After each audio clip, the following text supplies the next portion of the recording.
Hello and welcome to Fact Finder video, r/petty revenge.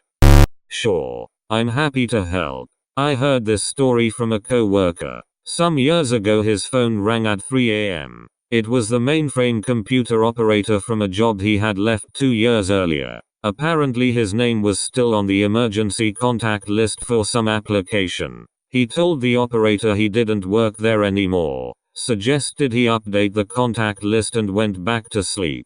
A week later he got another 3 a.m. call from a different operator at the same company. He explained, a little less politely, that he had left that job and suggested, more strongly, that he update the contact list. The next morning he called his old boss who was still at the old job and told him what had happened. The boss apologized and said they had a new operations manager who required several levels of approval for all changes. The request to update the contact list was working its way through the bureaucracy. 2 nights later he got the 3 a.m. call. He told the operator that to fix the problem he had to shut down the entire mainframe. And the quickest was to do that was to just push the big red button the console. That was the last time he was called.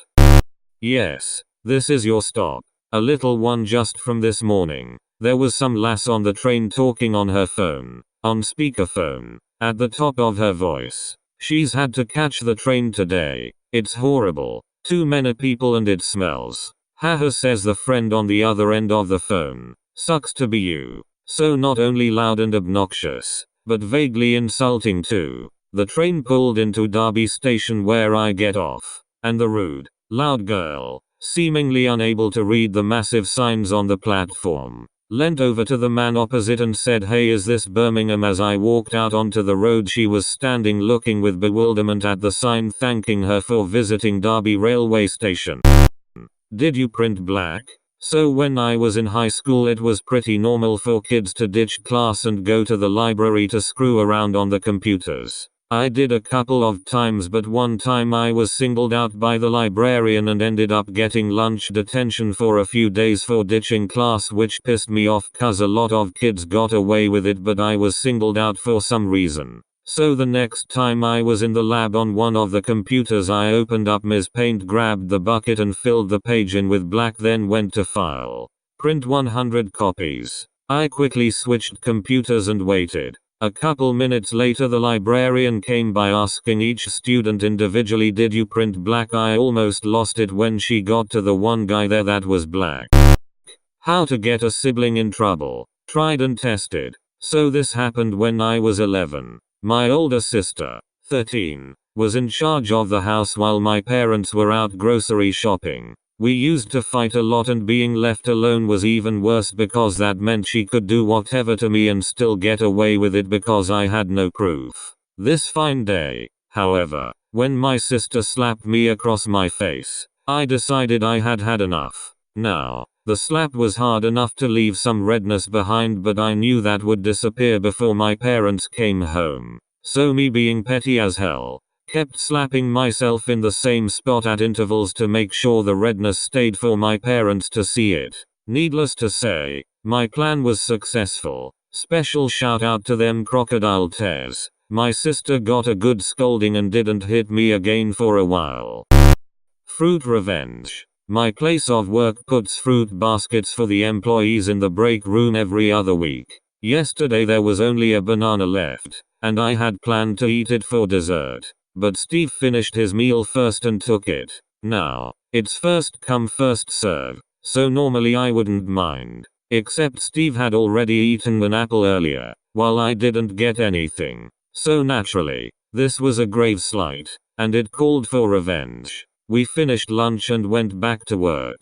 Steve sits across me, so I started my revenge. "Hey Steve, what's the name of that silly song again, huh?" "Which one?" he asked. "You know, the one that starts with ooey, ooh ah ah ooey." "Oh, that's Witch Doctor, by Cartoons, that's the one."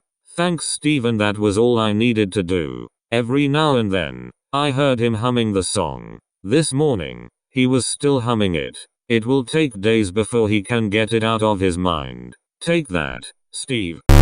Waste my time? I'll waste your time. Fair warning. This is petty but not particularly ingenious. I was driving home last night and some guy in an F-150 had backed out of his driveway, but was sitting across the entire street at an angle while talking to someone in his driveway. Zero awareness of traffic on the street. I sat there for a good 30 seconds, including a short horn toot. Ended up having to squeeze around behind him and miss the traffic light further down the road because of all this. As I'm sitting at the red light, I guess he finally finished his conversation and I saw him coming down the hill behind me. I was going straight, but I saw him put his blinker on to go right.